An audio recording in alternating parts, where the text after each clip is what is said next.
그 목도리 지금 당장 빼세요! 빈민가 골목에서 구걸하던 12살 소년이 외쳤습니다. 재벌 할머니가 쓰러지려던 바로 그 순간이었습니다. 소년은 그녀의 목도리를 잡아 뺐습니다. 주민들은 소년을 도둑으로 알았습니다. 그런데 정작 위험을 감지한 사람은 소년뿐이었습니다. 소년의 이 행동이 재벌 할머니의 목숨을 구했습니다. 도대체 어떻게 구걸 소년이 그 위험을 감지할 수 있었던 걸까요? 그리고 목도리는 누가 어떤 목적을 가지고 만들었을까요? 누구도 예상하지 못한 충격적인 진실이 여러분을 기다리고 있습니다. 사연이 펼쳐지기 전에 무료로 할 수 있는 구독과 좋아요 부탁드립니다. 동백 사연을 찾아주신 고마우신 여러분들께 평안과 행복이 가득하시길 바랍니다. 사연 시작합니다. 빈민가 골목길이었습니다. 차가운 바람이 골목 사이를 파고들었어요. 강민호는 낡은 담요 하나의 의지에 몸을 웅크린 채 앉아 있었습니다. 12살 소년의 손은 동상이 걱정될 만큼 빨갛게 부어 있었어요. 지나가는 사람들은 고개를 돌렸습니다. 누구도 멈추지 않았어요. 조금만 도와주세요. 강민호는 작게 중얼거렸습니다. 목소리는 금방이라도 사라질 것처럼 가늘었어요. 하지만 아무도 들어주지 않았습니다. 그렇게 1시간이 흘렀어요. 민호의 손에는 동전 몇 개만 놓여 있었습니다. 그때였습니다. 골목 입구 쪽에서 갑자기 소란이 일었어요. 사람들이 몰려들기 시작했습니다. 카메라를 든 기자들도 보였어요. 강민호는 고개를 들었습니다. 무슨 일인지 궁금했어요. 최명은 회장님께서 오셨습니다. 누군가의 외침이 들렸습니다. 강민호는 그 이름을 들어본 적이 있었어요. 재개발 회사를 운영하는 백만장자였습니다. 이 빈민가를 곧 철거할 거라는 소문도 있었어요. 하지만 최명은은 아직 보이지 않았습니다. 기자들이 골목 입구에서 대기하고 있었어요. 그때 고급 승용차 한 대가 멈춰 섰습니다. 뒷좌석 문이 열렸어요. 화려한 옷을 입은 여자가 먼저 내렸습니다. 강민호는 그 여자를 봤습니다. 처음 보는 사람이었어요. 짙은 화장에 고급 향수 냄새가 바람을 타고 왔습니다. 여자는 차 트렁크로 갔습니다. 열쇠를 눌러 트렁크를 열었어요. 안에서 쇼핑백을 꺼냈습니다. 그리고 그 안에서 뭔가를 꺼냈어요. 목도리였습니다. 화려한 목도리였어요. 붉은색과 금색 실이 섞여 있었습니다. 아침 햇빛을 받아 반짝였어요. 강민호는 그 목도리를 보는 순간 이상한 느낌을 받았습니다. 저건 뭐지? 목도리가 햇빛을 받을 때 묘하게 번쩍였어요. 일반 청과는 다른 광택이었습니다. 마치 기름을 바른 것처럼 미끄러워 보였어요. 그리고 바람이 불었습니다. 강민호의 코로 냄새가 들어왔어요. 금속 냄새였습니다. 쇠가 녹슬 때 나는 냄새 같았어요. 아주 희미했지만 분명했습니다. 강민호는 코를 킁킁거렸습니다. 주변 사람들은 아무도 반응하지 않았어요. 냄새를 맡는 건 자신뿐인 것 같았습니다. 이상해. 저 목도리에서 저런 냄새가 왜 나지? 여자는 목도리를 펼쳐 들었습니다. 햇빛에 비춰봤어요. 뭔가 확인하는 것 같았습니다. 그리고는 만족스러운 표정으로 고개를 끄덕였어요. 다른 차 한 대가 더 도착했습니다. 최명은이 내렸어요. 최명은이 천천히 걸어왔습니다. 73의 나이가 무색할 만큼 당당한 걸음걸이였어요. 회색 코트를 입고 있었습니다. 화려한 옷의 여자가 다가왔습니다. 손에 목도리를 들고 있었어요. 어머님, 날씨가 추운데 이거 하세요. 여자가 목도리를 최명은에게 건넸습니다. 최명은이 받아들었어요. 고맙구나, 설이나. 최명은이 목도리를 목에 둘렀습니다. 붉은색과 금색 실이 섞인 고급스러운 목도리였어요. 강민호는 그 광경을 지켜봤습니다. 가슴이 두근거렸어요. 저 목도리, 아까 그 목도리야. 금속 냄새가 또 났습니다. 더 강하게요. 강민호는 얼굴을 찌푸렸어요. 하지만 주변 사람들은 여전히 아무 반응이 없었습니다. 왜 나만 맞는 거야? 저 냄새. 이상해. 불안한 느낌이 들었습니다. 뭔가 잘못됐어요. 저 목도리가 위험한 것 같았습니다. 하지만 확신할 수 없었어요. 그냥 느낌일 뿐이었습니다. 최명은이 단상으로 올라갔습니다. 이번 기부 행사로 빈민가 주민들께 따뜻한 겨울을 선물하고자 합니다. 최명은의 목소리는 차분했습니다. 카메라 플래시가 터졌어요. 기자들은 받아적기에 바빴습니다. 강민호는 멀리서 그 모습을 지켜봤어요. 저런 사람과 자신은 완전히 다른 세상에 사는 것 같았습니다. 하지만 강민호는 목도리에서 눈을 뗄 수 없었습니다. 행사가 진행되는 동안 계속 목도리를 봤어요. 뭔가 이상했습니다. 햇빛을 받을 때마다 묘하게 번쩍였어요. 저게 뭐지? 그리고 최명은의 표정도 조금씩 변하고 있었습니다. 처음엔 괜찮았어요. 하지만 10분쯤 지나자 얼굴이 약간 굳어 보였습니다. 20분이 지났습니다. 최명은이 손으로 목을 살짝 만졌어요. 불편한 것 같았습니다. 강민호는 긴장했습니다. 뭔가 일어나고 있어. 기부 행사가 끝났습니다. 사람들이 하나둘 흩어지기 시작했어요. 최명은도 차로 돌아가려던 참이었습니다. 바로 그때였어요. 최명은이 갑자기 멈춰 섰습니다. 손이 목으로 올라갔어요. 왜 이렇게 답답하지? 최명은의 목소리가 떨렸습니다. 얼굴이 창백해졌어요. 몸이 휘청거렸습니다. 주변 사람들이 깜짝 놀라 달려들었어요. 회장님, 어떻게 하시는 겁니까? 강민호는 그 순간을 똑똑히 봤습니다. 최명은이 쓰러지려 하고 있었어요.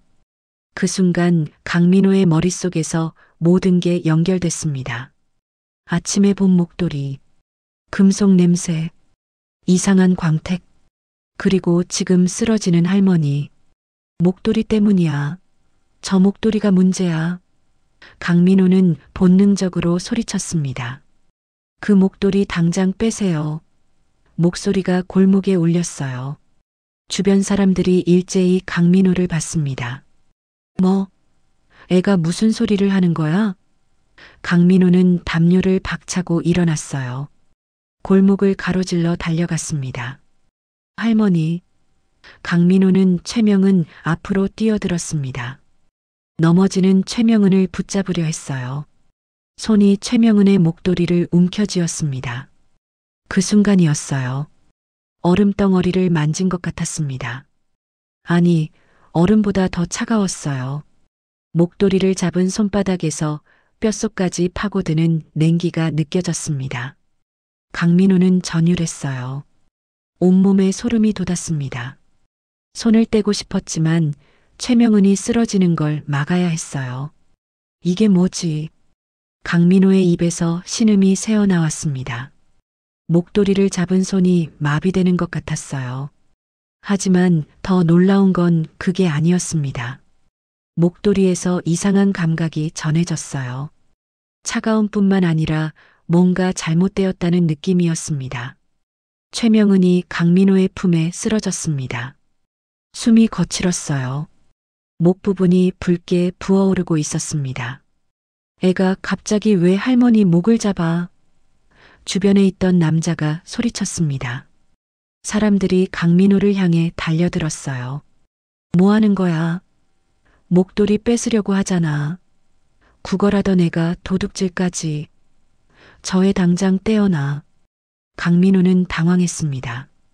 자신은 도우려 했을 뿐이었어요. 하지만 사람들은 그렇게 보지 않았습니다. 구걸하던 아이가 백만장자를 공격했다고 생각했어요. 아니에요. 할머니가 쓰러지셔서. 강민호는 떨리는 목소리로 말했습니다. 하지만 아무도 들어주지 않았어요. 누군가 강민호의 팔을 잡아 끌었습니다. 잠깐, 날카로운 여자 목소리가 들렸습니다. 사람들이 멈췄어요. 윤설인이었습니다. 아침에 목도리를 전달했던 그 여자였습니다. 45의 나이답지 않게 화려한 외모를 하고 있었습니다. 짙은 화장에 고급 향수 냄새가 진동했어요. 강민호는 여자를 똑바로 봤습니다. 저 사람, 아침에 목도리를. 일단 어머님부터 확인해야죠. 윤설인이 차분하게 말했습니다. 하지만 그녀의 눈빛은 차가웠어요. 최명은에게 다가가 목도리를 확인했습니다. 그리고 강민호를 힐끗 쳐다봤어요. 그 시선이 이상했습니다. 강민호는 느꼈어요. 윤설인이 자신의 손을 보고 있다는 걸요. 목도리를 잡았던 손을 유심히 관찰하고 있었습니다. 그리고는 곧바로 시선을 피했어요. 강민호는 자신의 손바닥을 내려다봤습니다. 미세한 가루가 묻어 있었어요. 금속처럼 반짝이는 가루였습니다. 목도리를 잡았을 때 묻은 것 같았어요. 강민호는 손가락으로 가루를 살짝 만져봤습니다. 까끌까끌한 느낌이었어요. 구급차, 빨리 구급차 불러요. 윤설인이 소리쳤습니다. 사람들이 분주하게 움직였어요. 최명은은 의식은 있었지만 호흡이 불안정했습니다. 목 아래쪽에 붉은 얼룩이 번지고 있었어요. 강민호는 그 얼룩을 봤습니다. 그리고 자신의 손바닥을 다시 봤어요. 금속 가루가 햇빛에 반짝였습니다. 이상해. 강민호는 생각했습니다. 목도리가 차가웠던 것도 이상했어요. 이 가루도 이상했습니다. 뭔가 잘못된 게 분명했어요. 구급차가 도착했습니다. 응급요원들이 최명은을 들것에 싣기 시작했어요. 윤설인이 옆에서 지켜봤습니다. 그녀의 표정은 차분했어요. 하지만 눈빛만은 날카로웠습니다. 어머님, 괜찮으실 겁니다. 윤설인이 작게 중얼거렸습니다. 아무도 듣지 못할 만큼 작은 소리였어요. 하지만 강민호는 들었습니다. 그 목소리에서 뭔가 이상한 느낌을 받았어요. 저 사람 왜 저렇게 침착하지? 구급차가 출발했습니다. 사람들도 하나둘 흩어졌어요. 강민호만 그 자리에 남았습니다. 손바닥에 금속 가루를 계속 바라봤어요. 차가운 목도리, 금속 가루, 붉은 얼룩, 그리고 윤설인의 이상한 눈빛. 강민호는 알 수 없는 불안감에 휩싸였습니다. 뭔가 큰일이 벌어진 것 같았어요. 그리고 자신도 모르게 그 일의 한가운데 들어와 있는 것 같았습니다. 손바닥의 금속 가루가 바람에 조금 날아갔습니다. 하지만 여전히 손에는 미세한 흔적이 남아 있었어요. 강민호는 주먹을 꽉 쥐었습니다. 이건 뭔가 이상해. 그때 누군가 다가왔습니다. 너 같이 가야겠다. 경찰이었어요. 젊은 형사였습니다. 목격자로서 진술이 필요해. 병원 가는 차에 태워줄게. 강민호는 고개를 끄덕였습니다. 사실 어디로 가야 할지도 몰랐어요. 경찰차에 탔습니다. 사이렌을 울리며 병원으로 향했어요. 창밖을 보면서 강민호는 생각했습니다. 할머니는 괜찮으실까? 손바닥에 금속 가루가 아직도 느껴졌어요. 병원 응급실 로비였습니다. 강민호는 병원 로비에서 윤설인을 다시 봤습니다. 저 여자, 아침에 본 사람이야. 목도리를 전달했던 여자였어요. 차 트렁크에서 꺼냈던 그 목도리, 금속 냄새가 났던 목도리였습니다. 그럼 저 여자가 할머니한테 그 목도리를 준 거잖아. 강민호는 윤설인을 주시했습니다. 뭔가 이상했어요. 할머니가 쓰러졌는데 너무 침착했습니다. 형광등 불빛이 차갑게 빛나고 있었어요. 강민호는 구석 의자에 웅크리고 앉아 있었습니다. 경찰이 와서 몇 가지 질문을 했어요. 민호는 본대로 말했습니다. 할머니가 쓰러지려고 해서 잡았다고요. 그래, 알았다. 일단 여기 있어라. 경찰은 그렇게 말하고 갔습니다. 강민호는 혼자 남았어요. 주변에는 환자 가족들이 불안한 표정으로 서성이고 있었습니다. 그때였어요. 코끝으로 이상한 냄새가 스며들었습니다. 강민호는 코를 킁킁거렸어요. 분명한 냄새였습니다. 금속이 타는 듯한 냄새였어요. 아니, 좀 더 정확히 말하면 쇠가 녹슬면서 화학약품과 섞인 것 같은 냄새였습니다. 목구멍이 따끔거렸어요. 이 냄새 뭐지? 강민호는 주변을 둘러봤습니다. 하지만 아무도 이상한 반응을 보이지 않았어요. 다들 평범하게 앉아 있거나 걷고 있었습니다. 냄새를 맡는 사람은 자신뿐인 것 같았어요. 민호는 천천히 일어났습니다. 냄새를 따라가 봤어요. 응급실 쪽으로 가까이 갈수록 냄새가 진해졌습니다. 확실했어요. 이 냄새는 최명은이 있는 곳에서 나고 있었습니다. 저기 실례지만 강민호는 지나가는 간호사를 불렀습니다. 간호사가 멈춰 섰어요. 왜 그러니? 여기 이상한 냄새 안 나요? 금속 타는 것 같은. 간호사는 코를 킁킁거렸습니다. 그리고 고개를 저었어요. 무슨 냄새? 아무 냄새도 안 나는데? 정말이요? 분명히 나는데. 소독약 냄새 말하는 거니? 병원이니까 그럴 수 있어. 걱정 마. 간호사는 그렇게 말하고 가버렸습니다. 강민호는 다시 코를 킁킁거렸어요. 여전히 그 냄새가 났습니다. 소독약 냄새가 아니었어요. 훨씬 더 독하고 이상한 냄새였습니다. 왜 나만 맡는 거지? 응급실 문이 열렸습니다. 의사 한 명이 나왔어요. 윤설인이 다가갔습니다. 어머님 상태는 어떻습니까? 일단 의식은 돌아오셨습니다. 다행히 큰 문제는 없어 보이고요. 그럼 원인은 뭡니까? 의사는 차트를 넘기며 말했습니다. 아직 정확히는 모르겠습니다만 일시적인 알레르기 반응으로 보입니다. 목 부위에 약간의 염증이 있고요. 알레르기요? 네. 혹시 새로 사용하신 화장품이나 향수, 의류 같은 게 있으신가요? 윤설이는 잠시 생각하는 척 했습니다. 그리고 고개를 저었어요. 특별히 새로운 건 없었을 텐데요. 그럼 일단 경과를 지켜봐야겠습니다. 하루 정도 입원하시는 게 좋을 것 같습니다. 의사는 그렇게 말하고 돌아갔습니다. 윤설이는 핸드백을 여는 척하며 주변을 살폈어요. 그리고 응급실 안으로 들어갔습니다. 강민호는 그 모습을 지켜봤습니다. 윤설인이 응급실 안에서 뭔가를 하고 있었어요.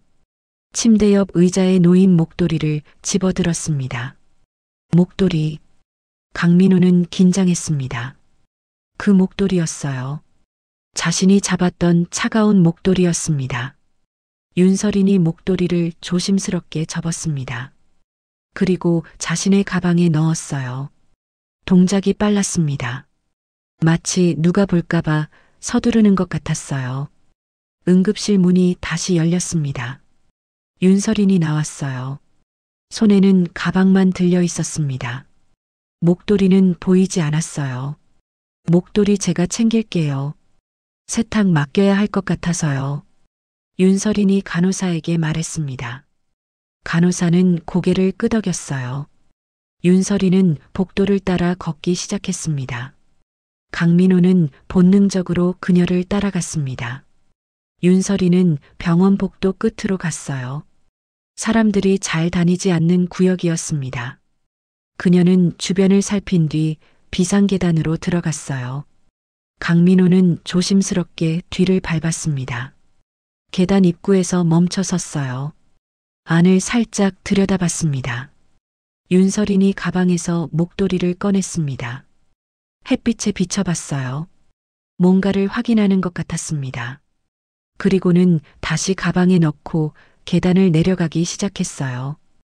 강민호는 숨을 죽였습니다. 윤설인이 지나갈 때까지 기다렸어요. 그리고 천천히 계단을 내려갔습니다. 병원 건물 밖이었습니다. 윤설인이 주차장으로 갔어요. 하지만 차에 타지 않았습니다. 길 건너편 큰 건물로 걸어갔어요. 강민호는 멀리서 지켜봤습니다. 그 건물은 최명은의 회사 건물이었어요. 재개발 사업을 하는 곳이었습니다. 윤설인이 건물 안으로 들어갔습니다. 강민호는 건물 앞까지 갔습니다. 유리문 너머로 로비를 봤어요. 넓고 화려한 로비였습니다. 대리석 바닥이 반짝거렸어요.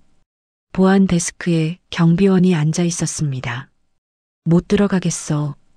강민호는 건물 주변을 천천히 돌았습니다. 뒷문이나 다른 입구가 있을까요? 건물 옆면으로 갔습니다. 지하 주차장 입구가 보였어요. 경사로가 아래로 내려가 있었습니다. 강민호는 조심스럽게 경사로를 내려갔습니다. 지하 주차장이었어요. 어둡고 습한 공간이었습니다. 차들이 빼곡히 주차되어 있었어요. 강민호는 기둥 뒤에 몸을 숨겼습니다. 주변을 살폈어요. 주차장 끝에 문이 하나 보였습니다. 직원 전용 출입구라고 써 있었어요. 기다렸습니다. 5분쯤 지났을까요? 그 문이 열렸습니다. 윤설인이 나왔어요. 강민호는 숨을 죽였습니다. 윤설인의 손을 봤어요. 아무것도 들고 있지 않았습니다. 아까 병원에서 챙겼던 목도리가 보이지 않았어요. 목도리는 저 안에 두고 온 거야. 윤설인이 자기 차로 걸어왔습니다. 강민호는 기둥 뒤에 바짝 붙었어요. 윤설인이 지나갔습니다. 고급 향수 냄새가 났어요. 차에 탔습니다. 시동을 걸었어요. 차가 경사로를 올라가 떠났습니다. 강민호는 그 문을 바라봤습니다. 저 안에 목도리가 있어. 틀림없어. 대체 왜 저 안에 목도리를 뒀지? 강민호는 주머니에 손을 넣었습니다. 실조각이 만져졌어요. 폐공장에서 주운 실조각이었습니다. 강민호는 늘 이 실조각을 주머니에 가지고 다녔습니다. 왜인지는 몰랐어요. 그냥 버릴 수가 없었습니다. 뭔가 소중한 것 같은 느낌이 들었거든요. 실조각을 꺼내봤습니다. 붉은색과 금색 실이 섞여 있었어요. 낡고 해진 천 조각이었습니다. 그 순간이었어요. 코로 또 그 냄새가 들어왔습니다. 금속 타는 냄새였어요. 병원 복도 어딘가에서 나는 것 같았습니다. 강민호는 실조각을 코에 가까이 댔습니다. 혹시 이 조각에서도 냄새가 날까? 하지만 아무 냄새도 나지 않았어요. 그냥 오래된 천 냄새만 났습니다. 이상해. 병원에서는 그 냄새가 나는데 이 천에서는 안 나네. 강민호는 실조각을 자세히 봤습니다. 붉은색과 금색 실, 패턴이 아까 본 목도리와 비슷한 것 같았어요. 색깔은 비슷한데 냄새는 왜 안 나지? 강민호는 혼란스러웠습니다. 이상해, 너무 이상해. 강민호는 지하 주차장을 나왔습니다. 건물 밖으로 나왔어요. 해가 지고 있었습니다. 빈민가로 돌아가야 했어요. 하지만 발걸음이 무겁게 느껴졌습니다. 머릿속이 복잡했어요. 저 여자, 윤설인이라는 여자, 목도리를 챙겨서 회사 건물에 두고 왔어. 왜 그런 짓을 한 거지? 강민호는 실조각을 꼭 쥐었습니다. 손바닥에서 그 냄새가 또 났어요. 금속 냄새였습니다. 뭔가 잘못됐어. 분명히 잘못된 게 있어. 하지만 확신할 수는 없었습니다. 증거가 없었어요. 다음에 다시 확인해 봐야겠어. 강민호는 폐공장으로 향했습니다. 윤설이는 뭔가를 숨기고 있었습니다. 그리고 그 비밀은 저 건물 안에 있었어요. 강민호는 그날 밤 폐공장으로 돌아왔습니다. 회사 건물에서 본 그 목도리가 자꾸 머릿속을 맴돌았어요. 실조각을 다시 확인해 보고 싶었습니다. 해가 기울고 있었어요. 빈민가 골목은 어둠에 잠기기 시작했습니다. 민호는 자신이 지내던 구석으로 갔어요. 낡은 담요와 몇 가지 살림이 전부였습니다. 주머니에서 실조각을 꺼냈습니다. 햇빛 마지막 잔해에 비춰봤어요. 붉은색과 금색 실이 희미하게 빛났습니다. 이게 대체 뭘까? 강민호는 눈을 감았습니다. 오늘 아침 장면이 떠올랐어요. 윤설인이라는 여자. 차 트렁크에서 목도리를 꺼냈어. 그리고 할머니한테 줬지. 그 목도리에서 금속 냄새가 났어. 이상한 광택도 있었고. 근데 이 실조각에서도 같은 냄새가 나. 강민호는 실조각을 코에 가까이 댔습니다. 분명히 같은 냄새였어요. 같은 천이야. 틀림없어. 그럼 이 실조각이 어디서 온 거지? 왜 폐공장에 있는 거야? 강민호는 실조각을 바닥에 내려놨습니다. 그리고 주변을 살펴봤어요. 뭔가 더 찾을 수 있을 것 같았습니다. 폐공장 바닥은 온통 먼지투성이었어요. 깨진 유리 조각과 녹슨 철판이 여기저기 널려 있었습니다. 강민호는 무릎을 꿇고 바닥을 훑기 시작했어요. 한참을 뒤지다가 뭔가 발견했습니다. 실밥이었어요. 아주 작은 실밥 하나가 콘크리트 틈에 끼어 있었습니다. 강민호는 조심스럽게 그걸 빼냈어요. 손가락 끝에 올려놨습니다. 붉은색과 금색이었어요. 강민호는 숨이 멎는 것 같았습니다. 자신이 가진 실조각과 색깔이 똑같았어요. 아니, 색깔만이 아니었습니다. 실의 굵기, 꼬임 모양, 질감까지 완전히 동일했어요. 이게 같은 천이야. 강민호는 두 개를 나란히 놓고 비교했습니다. 의심의 여지가 없었어요. 같은 천에서 나온 실들이었습니다. 그렇다면 최명은 할머니의 목도리가 여기 있었다는 거야? 이 폐공장에? 강민호는 혼란스러웠습니다. 백만장자의 고급 목도리가 왜 이런 폐공장에 있었을까요? 언제 있었던 걸까요? 민호는 더 자세히 주변을 살폈습니다. 실밥을 발견한 곳 근처를 집중적으로 뒤졌어요. 먼지를 손으로 쓸어냈습니다. 그때 낡은 상자 하나가 보였어요. 철판 밑에 반쯤 깔려 있었습니다. 강민호는 철판을 밀어냈어요. 녹슨 철판이 끽끽 소리를 내며 움직였습니다. 상자를 꺼냈습니다. 종이 상자였어요. 비에 젖고 해가 발해서 형태를 알아볼 수 없었습니다. 강민호는 조심스럽게 상자를 열었어요. 안에는 몇 가지 물건이 있었습니다. 낡은 통조림 캔 2개, 찢어진 천 조각, 그리고 종이 한 장이었어요. 강민호는 종이를 집어들었습니다. 구겨지고 물에 번진 종이였어요. 글씨가 희미하게 남아 있었습니다. 최은재, 그 이름이 보였어요. 강민호는 눈을 가늘게 떴습니다. 최은재, 이 이름을 어디선가 들어본 것 같았어요. 아니, 최명은 할머니가 최 씨였으니 혹시 가족인가요? 종이는 거기서 찢어져 있었습니다. 나머지 내용은 알 수 없었어요. 하지만 은재라는 이름 옆에 날짜 같은 게 희미하게 보였습니다. 13년 전쯤의 날짜 같았어요.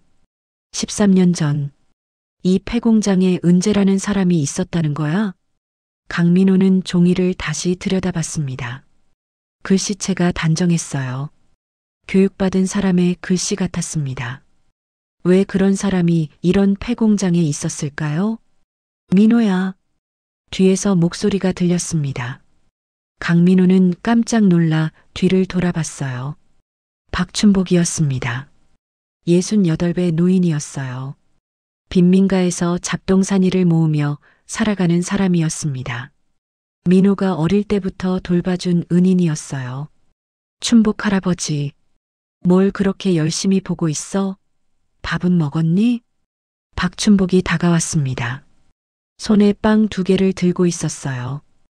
강민호에게 하나를 건넸습니다. 고맙습니다. 강민호는 빵을 받아들었습니다.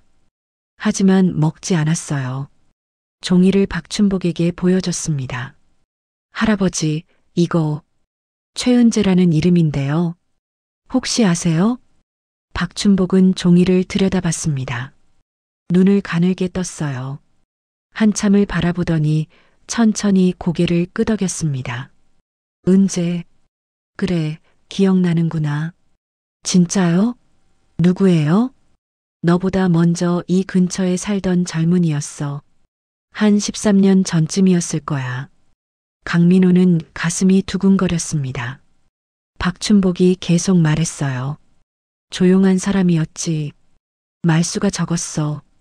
너처럼 말이야. 그런데 눈빛은 따뜻했지. 왜? 여기 살았어요?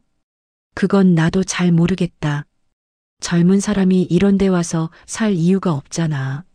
뭔가 사연이 있었겠지. 누구한테 쫓기는 것 같기도 했고. 박춘복은 먼 산을 바라봤습니다. 기억을 더듬는 얼굴이었어요. 그 사람이 목도리를 하고 다녔나요? 강민호가 물었습니다. 박춘복이 고개를 돌렸어요. 목도리? 아, 맞아. 그랬지. 날씨가 따뜻해도 항상 목도리를 하고 다녔어. 붉은색이랑 금색 실로 된 거였는데. 강민호는 손이 떨렸습니다. 바로 그거였어요. 자신이 가진 실조각과 같은 목도리였습니다. 그 사람, 지금은 어디 있어요? 박춘복의 표정이 어두워졌습니다. 글쎄, 어느 날 갑자기 사라졌어. 흔적도 없이 그냥 안 나타나더라고. 처음엔 어디 일하러 나간 줄 알았는데 며칠이 지나도 안 돌아왔지. 그렇게 소식이 끊겼어. 실종된 거예요? 그런 셈이지. 경찰에 신고하려 했는데 그 사람 신분증도 없고 제대로 된 정보가 없었거든. 그냥 바람처럼 왔다가 바람처럼 사라진 거야. 강민호는 종이를 다시 봤습니다. 최은재, 13년 전에 이곳에 살다가 사라진 사람이었어요. 그리고 그 사람의 목도리 실밥이 지금 이 폐공장에 남아 있었습니다. 그럼 최명은 할머니의 목도리가 은재 씨 거였다는 건가? 강민호는 머리가 복잡해졌습니다. 퍼즐 조각이 하나둘씩 모이는 것 같았어요. 하지만 전체 그림은 보이지 않았습니다. 민호야, 그 종이 어디서 났어? 저기, 철판 밑에 있던 상자에서요. 그 상자, 은재가 두고 간 거구나. 내가 못 찾았는데. 박춘복은 한숨을 쉬었습니다. 좋은 사람이었는데 왜 그렇게 됐는지 모르겠어. 가끔 생각나더라고. 강민호는 실조각을 만지작거렸습니다. 그 금속 냄새가 또 났어요. 코를 찌르는 냄새였습니다. 은재 씨의 목도리. 그게 최명은 할머니한테 간 거야. 그런데 왜? 어떻게? 그리고 왜 그 목도리에서 이상한 냄새가 나는 걸까요? 왜 차갑게 느껴졌을까요? 빈민가에서 시작된 건가? 아니면 강민호는 윤설인의 얼굴이 떠올랐습니다. 그녀가 목도리를 들고 비밀방으로 들어가던 모습이요. 차가운 눈빛도 생각났어요. 뭔가 빈민가랑 관련이 있는 것처럼 보이게 하려는 건가? 강민호는 알 수 없었습니다. 하지만 확실한 건 있었어요. 이 모든 게 우연이 아니라는 것이었습니다. 최은재라는 사람, 13년 전 폐공장, 목도리 실밥, 그리고 최명은 할머니, 다 연결되어 있어. 분명히 연결되어 있어. 강민호는 종이를 조심스럽게 주머니에 넣었습니다. 실조각도 함께 넣었어요. 이건 버릴 수 없었습니다. 중요한 단서 같았어요. 박춘복이 말했습니다. 민호야, 너 오늘 병원 갔었다며? 괜찮았어? 네, 괜찮았어요. 조심해라. 부자들 일에 가난한 애들이 휘말리면 안 좋아. 알겠지? 네. 강민호는 고개를 끄덕였습니다. 하지만 마음속으로는 생각했어요. 이미 휘말린 것 같은데. 밤이 깊어갔습니다. 강민호는 담요를 덮고 누웠어요. 하지만 잠이 오지 않았습니다. 최은재, 그 이름이 머릿속을 맴돌았어요. 왜 그 사람은 여기 살았을까요? 왜 사라졌을까요? 그리고 왜 그 사람의 목도리가 13년 후에 최명은 할머니 목에 있었을까요? 강민호는 천장을 바라봤습니다. 달빛이 깨진 창문으로 새어 들어왔어요. 내일은 뭔가 더 알아내야 했습니다. 이 미스테리의 진실을요. 사흘이 지났습니다. 강민호는 병원과 회사 건물 주변을 맴돌았어요. 최명은 할머니는 퇴원했다는 소식을 들었습니다. 경찰이 목도리를 증거물로 회수했지만 정밀 분석을 위해 최명은 회사의 섬유 연구실로 가져왔다고 했어요. 그날 오후였습니다. 강민호는 회사 건물 앞에 서 있었어요. 로비 유리창 너머로 사람들이 분주하게 움직이는 게 보였습니다. 안으로 들어갈 수 있을까? 망설이고 있는데 누군가 나왔습니다. 최명은이었어요. 비서 2명과 함께 걷고 있었습니다. 얼굴은 여전히 창백했어요. 하지만 걸음걸이는 단단했습니다. 회장님, 연구실 준비됐습니다. 비서가 말했습니다. 최명은이 고개를 끄덕였어요. 그들은 엘리베이터로 향했습니다. 강민호는 재빨리 건물 안으로 들어갔습니다. 사람들 틈에 섞여 엘리베이터 근처까지 갔어요. 최명은 일행이 탄 엘리베이터 층수를 봤습니다. 5층이었어요. 강민호는 계단으로 올라갔습니다. 숨이 찼지만 멈추지 않았어요. 5층에 도착했습니다. 복도를 따라 조심스럽게 걸었어요. 연구실. 어디 있을까? 복도 끝에 유리문이 보였습니다. 섬유분석실이라고 써 있었어요. 강민호는 문 옆 벽에 붙어 안을 살폈습니다. 최명은이 안에 있었습니다. 흰 가운을 입은 연구원 2명도 보였어요. 그리고 테이블 위에 목도리가 펼쳐져 있었습니다. 강민호는 숨을 죽였습니다. 바로 그 목도리였어요. 자신이 잡았던 차가운 목도리였습니다. 연구원 1명이 목도리를 집어들었습니다. 커다란 창문 쪽으로 가져갔어요. 햇빛이 쏟아지는 곳이었습니다. 회장님, 여기를 보십시오. 연구원이 목도리를 햇빛에 비췄습니다. 특정 각도로 돌렸어요. 그 순간이었습니다. 목도리에서 붉은 빛이 번지기 시작했어요. 강민호는 눈을 크게 떴습니다. 분명히 보였어요. 목도리 표면이 마치 피가 스며드는 것처럼 붉게 변하고 있었습니다. 이게 뭡니까? 최명은이 물었습니다. 목소리가 떨렸어요. 섬유의 특정 코팅 반응으로 보입니다. 일반적인 천에서는 나타나지 않는 현상이에요. 코팅이요? 네. 누군가 원래 섬유 위에 화학물질을 더씹힌 것 같습니다. 햇빛의 자외선과 반응해서 이렇게 변색되는 거죠. 또 다른 연구원이 말했습니다. 특이한 건 이 변색이 특정 각도에서만 일어난다는 겁니다. 보세요. 연구원이 목도리를 조금 돌렸습니다. 붉은 빛이 사라졌어요. 다시 원래 각도로 돌리자 붉은 빛이 나타났습니다. 마치 의도적으로 설계된 것 같습니다. 최명은의 얼굴이 굳어졌습니다. 그럼 이게 독성 물질일 가능성이 있다는 말입니까? 아직 단정할 수는 없지만 가능성은 있습니다. 정밀 분석이 필요합니다. 강민호는 유리문 너머로 그 광경을 지켜봤습니다. 가슴이 두근거렸어요. 목도리가 정말로 이상한 물건이었던 겁니다. 그런데 그때였어요. 코로 또 그 냄새가 들어왔습니다. 금속 타는 냄새였어요. 강민호는 반사적으로 코를 막았습니다. 냄새가 너무 강했어요. 목구멍까지 따끔거렸습니다. 저 냄새 또 나고 있어. 강민호는 연구실 안을 봤습니다. 하지만 아무도 냄새를 맡는 것 같지 않았어요. 최명은도 연구원들도 평범하게 목도리를 보고 있었습니다. 왜 나만 맡는 거야? 대체 왜? 강민호는 주머니에 손을 넣었습니다. 실조각을 만졌어요. 그 순간 깨달았습니다. 혹시? 강민호는 주머니에서 실조각을 꺼냈습니다. 조심스럽게 햇빛 쪽으로 들었어요. 창문 너머로 들어오는 햇빛에 비춰봤습니다. 각도를 천천히 돌렸습니다. 하지만 아무 일도 일어나지 않았어요. 실조각은 그냥 실조각이었습니다. 변색도 없고 이상한 광택도 없었어요. 안 변하네. 강민호는 다시 연구실 안을 봤습니다. 목도리는 붉게 변하고 있었어요.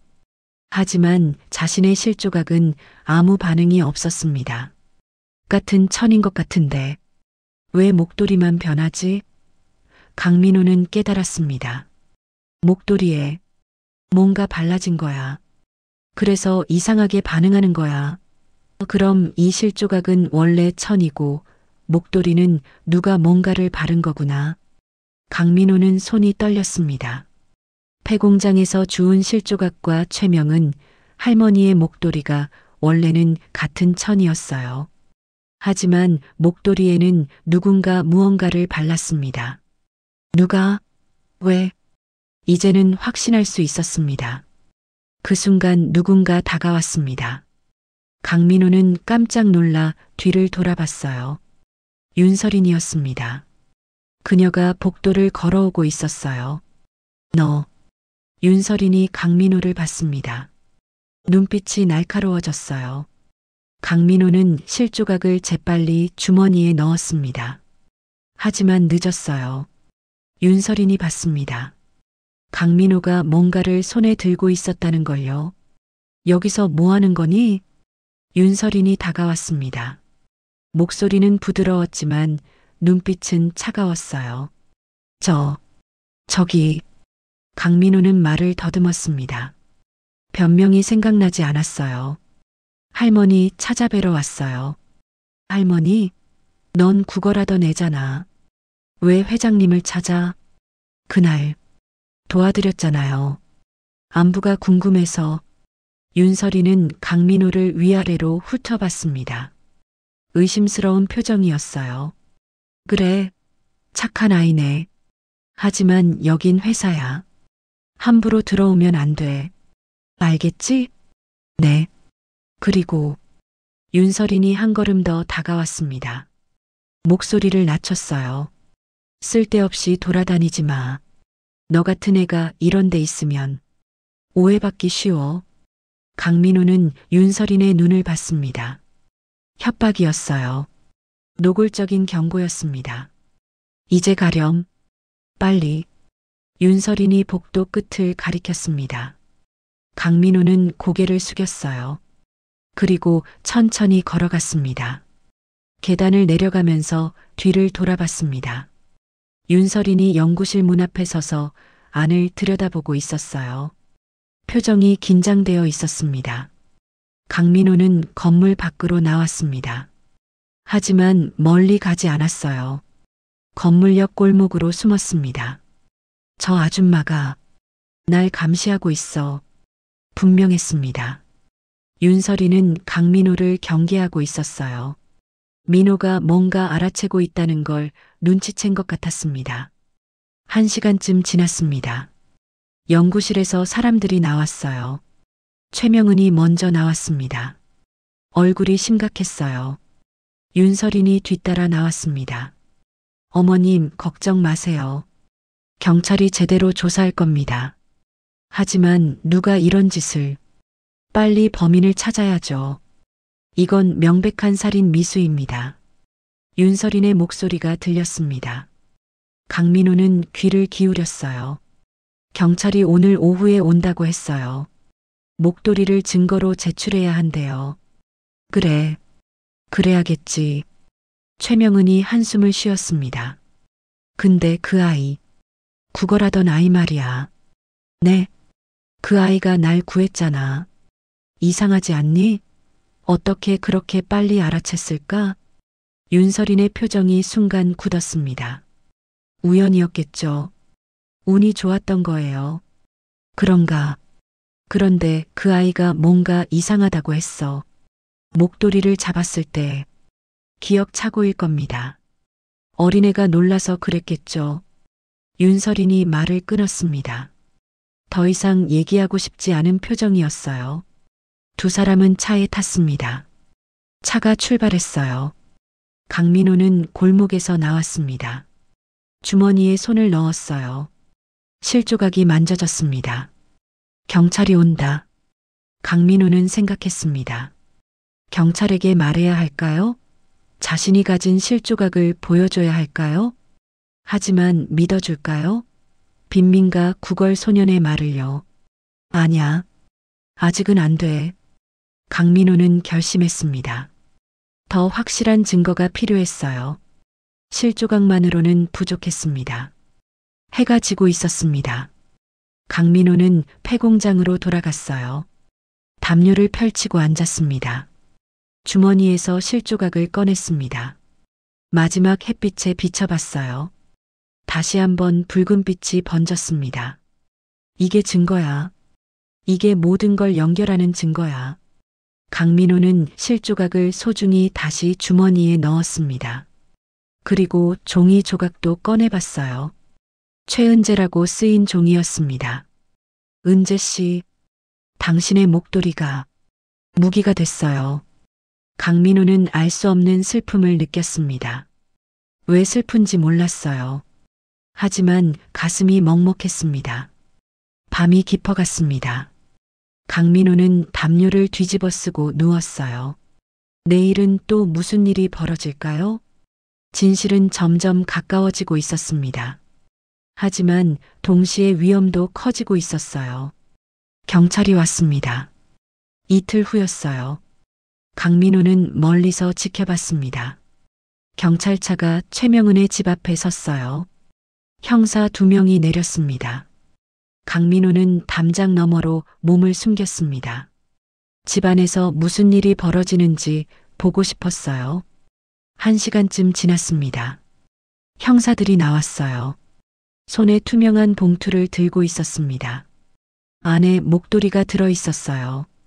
정밀 분석이 필요할 것 같습니다. 형사가 말했습니다. 최명은이 현관에 서서 고개를 끄덕였어요. 범인을 꼭 찾아주십시오. 최선을 다하겠습니다, 회장님. 경찰차가 떠났습니다. 하지만 최명은은 집 안으로 들어가지 않았어요. 현관에 서서 멍하니 하늘을 바라봤습니다. 표정이 지쳐 보였어요. 윤설인이 나왔습니다. 최명은의 어깨에 손을 얹었어요. 어머님, 안으로 들어가세요. 추워요. 그래야겠구나. 두 사람이 집 안으로 들어갔습니다. 문이 닫혔어요. 강민호는 담장에서 내려왔습니다. 발걸음을 돌리려는데 누군가 불렀어요. 야, 너. 뒤돌아봤습니다. 집 뒷문 쪽에서 누군가 손짓하고 있었어요. 나이 든 여자였습니다. 집안일을 도와주는 가정부 같았어요. 강민호는 조심스럽게 다가갔습니다. 저 부르신 건가요? 그래. 넌 그날 회장님 구한 애지? 네. 맞아요. 가정부는 주변을 살폈습니다. 그리고 작은 목소리로 말했어요. 들어와. 회장님이 찾으셔. 예. 빨리 와. 며느님이 모르게. 강민호는 망설였습니다. 하지만 호기심이 이겼어요. 가정부를 따라 뒷문으로 들어갔습니다. 복도를 지나 작은 방으로 갔습니다. 최명은이 소파에 앉아 있었어요. 손에 뭔가 들고 있었습니다. 목도리였어요. 할머니. 강민호가 작게 불렀습니다. 최명은이 고개를 들었어요. 오렴. 가까이 와봐. 강민호는 천천히 다가갔습니다. 최명은이 목도리를 펼쳤어요. 경찰이 가져갔다가 다시 가져왔구나. 정밀 분석은 연구소에서 한대. 그 전에 내가 한 번 더 보고 싶었어. 최명은은 목도리를 자세히 들여다봤습니다. 손으로 천을 쓰다듬었어요. 이상해. 이 목도리가 낯설지 않아. 어디선가 본 것 같은데. 강민호는 숨을 죽였습니다. 주머니 속 실조각이 느껴졌어요. 최명은이 목도리를 뒤집었습니다. 안쪽을 살폈어요. 램프를 켜서 가까이 비춰봤습니다. 이게 뭐지? 최명은의 손가락이 멈췄습니다. 목도리 안쪽 깊숙한 부분이었어요. 희미한 무늬가 보였습니다. 강민호도 고개를 숙여봤습니다. 실로 수놓은 듯한 패턴이 있었어요. 아주 작고 정교했습니다. 이건 무늬인가? 글자 같기도 하고. 최명은이 중얼거렸습니다. 눈을 가늘게 뜨고 자세히 봤어요. 강민호는 무늬를 봤습니다. 반복되는 패턴이었어요. 뭔가 의미가 있는 것 같았지만 읽을 수는 없었습니다. 이게 뭐지? 그림? 아니면 최명은이 램프를 더 가까이 가져왔습니다. 빛에 비춰 자세히 봤어요. 아, 이건 이니셜이야. A, J, 이제이라고 수놓아져 있어. 강민호는 그 말을 들었습니다. 이니셜? 그게 뭐지? 잘 모르는 단어였어요. 하지만 중요한 것 같았습니다. 최명은은 손가락으로 그 글자를 따라갔습니다. 계속 반복되어 있었어요. 목도리 안쪽 가장자리를 따라 여러 번 수놓아져 있었습니다. 누가 이걸 새긴 거지? 최명은의 목소리가 떨렸습니다. 뭔가 기억이 스치는 것 같았어요. 하지만 확실하지 않았습니다. 바로 그때 문이 열렸습니다. 윤설인이 들어왔어요. 어머님, 뭐 하세요? 윤설인이 강민호를 봤습니다. 얼굴이 굳었어요. 강민호도 윤설인을 봤습니다. 순간 온몸이 긴장됐어요. 이 아줌마, 목도리를 준 사람. 아침 장면이 선명하게 떠올랐습니다. 트렁크를 여는 윤설인, 목도리를 꺼내는 모습, 그리고 최명은에게 이거 하세요라고 말하던 것. 이 여자가 할머니를 해치려 한 거야. 강민호는 주먹을 꽉 쥐었습니다. 이 애는 왜 여기 있어요? 내가 불렀어. 그날 날 구해준 아이잖아. 고맙다고 인사하고 싶었지. 최명은이 차분하게 말했습니다. 윤설이는 입술을 깨물었어요. 뭐라고 말할 수 없었습니다. 그래요. 그런데 어머님 목도리는 왜? 이것 봐. 여기 이니셜이 있어. 최명은이 목도리를 들어 보였습니다. 윤설인이 다가와 봤어요. 표정이 미묘하게 변했습니다. 이니셜이요? 응. 이제이라고 새겨져 있어. 누가 새긴 걸까? 윤설이는 잠시 침묵했습니다. 그리고 웃음을 지었어요. 억지 웃음이었습니다. 아, 이거요? 요즘 명품 위조할 때 많이 보이는 서명이에요. 명품 위조? 네. 가짜 브랜드 만들 때 그럴싸하게 이니셜을 넣거든요. 마치 정품처럼 보이게요. 최명은의 표정이 어두워졌습니다. 그럼 이 목도리가 위조품이라는 거니? 아니, 그게 아니라 누군가 이 목도리를 조작할 때 위조 기법을 쓴 것 같아요. 범인이 자기 서명을 남긴 거죠. 일종의 범죄자 자만심이랄까? 윤설이는 빠르게 말했습니다. 범인을 외부인으로 돌리려는 의도가 분명했어요. 강민호는 그 말을 듣고 있었습니다. 하지만 믿을 수 없었어요. 이제이는 최은재의 이니셜이었습니다. 범인의 서명이 아니라 원래 목도리 주인의 이니셜이었어요. 최명은도 석연치 않은 표정이었습니다. 범인의 서명. 그런 게 있나? 있어요. 경찰 다큐멘터리 보면 나오잖아요. 범죄자들이 자기 흔적을 남기는 경우가 있대요. 윤설인이 단호하게 말했습니다. 더 이상 의심하지 못하게 하려는 듯 했어요. 강민호는 목도리를 자세히 봤습니다. 이니셜 주변의 봉제 방식이 눈에 들어왔어요. 실이 꼬인 모양, 바느질 간격, 실의 굵기. 이거 폐공장 실밥이랑 똑같아. 강민호는 확신했습니다. 목도리를 만든 사람의 손길이 느껴졌어요. 정성스럽게 오랜 시간에 걸쳐 수놓은 이니셜이었습니다. 범인의 서명이 아니었어요. 경찰한테 말씀드려야겠어요. 이니셜이 범인 단서일 수 있으니까요. 윤설인이 목도리를 가져가려 했습니다. 하지만 최명은이 놓지 않았어요. 잠깐, 이 이니셜이 왜 이렇게 익숙하지? 최명은이 중얼거렸습니다. 눈을 감았어요. 뭔가 떠올리려는 듯 했습니다. 어머님? 은재. 우리 은재도 이니셜이 이재희였는데 그 말에 방 안이 조용해졌습니다. 강민호는 숨소리마저 죽였습니다. 최명은이 연결고리를 느끼기 시작한 거예요. 윤설인의 얼굴이 창백해졌습니다. 하지만 재빨리 말했어요. 어머님, 그건 우연이에요. 이재희는 흔한 이니셜이잖아요. 은재 씨는 13년 전에. 알아. 최명은이 한숨을 쉬었습니다. 고개를 저었어요. 내가 너무 예민한가 보구나. 자꾸 은재 생각이 나서. 당연히 그러실 수 있어요. 하지만 과거에 매달리시면 안 돼요. 지금은 범인을 찾는 게 중요하잖아요. 윤설인이 부드럽게 말했습니다. 하지만 눈빛은 차가웠어요. 최명은이 더 이상 생각하지 못하게 막고 있었습니다. 최명은은 목도리를 내려놨습니다. 테이블 위에 물컵이 있었어요.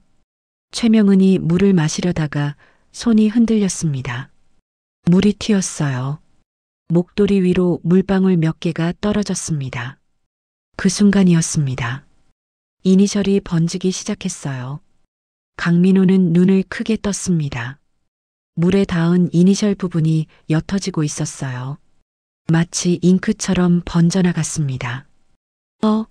이게 최명은도 봤습니다. 놀란 표정이었어요. 이니셜이 번지네. 윤설인이 재빨리 목도리를 집어들었습니다. 물에 약한 섬유인가 봐요. 어머님, 이건 경찰한테 빨리 넘겨야 해요. 더 손상되기 전에요. 하지만 제가 바로 가져다 드릴게요. 걱정 마세요. 윤설이는 목도리를 접었습니다. 빠르게 방을 나가려 했어요. 설인아. 최명은이 불렀습니다. 윤설인이 멈춰 섰어요. 왜 그렇게 서두르니? 증거를 보존해야 하잖아요. 시간이 지날수록 훼손될 수 있어요. 그래, 그렇겠지. 최명은은 피곤한 표정으로 소파에 기댔습니다. 윤설인이 나갔어요. 문이 닫혔습니다. 강민호는 가슴이 답답했습니다.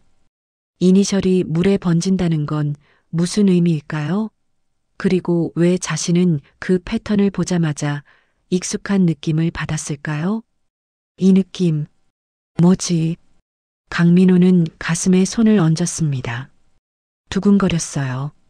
이유를 알 수 없었습니다. 그냥 뭔가가 자신과 연결되어 있다는 느낌이었어요. 최명은이 말했습니다. 애야. 네. 넌 이 목도리를 처음 봤을 때 뭘 느꼈니? 강민호는 잠시 생각했습니다. 차가웠어요. 얼음처럼. 차가웠다고? 네. 그리고 뭔가 잘못됐다는 느낌이 들었어요.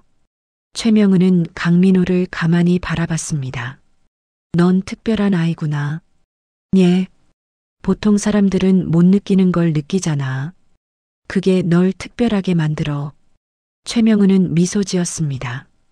하지만 슬픈 미소였어요. 우리 은재도 그랬어. 예민한 아이였지. 남들이 못 느끼는 걸 느꼈어. 강민호는 가슴이 또 두근거렸습니다. 이제 가봐. 조심해서 가고. 네. 할머니. 강민호는 방을 나왔습니다. 가정부가 뒷문으로 안내해줬어요. 밖으로 나왔습니다. 해가 지고 있었어요. 강민호는 주머니에서 실조각을 꺼냈습니다. 마지막 햇빛에 비춰봤어요. 이니셜. 혹시 이 실조각에도 있을까요? 자세히 봤습니다. 실조각은 너무 작았어요. 하지만 끝부분을 보니 뭔가 실밥이 특이하게 꼬여 있었습니다. 마치 글자를 만들다 만 것 같았어요. 이것도 이재희의 일부일까? 강민호는 알 수 없었습니다. 하지만 확실한 건 있었어요. 이 목도리는 범인이 만든 게 아니었습니다.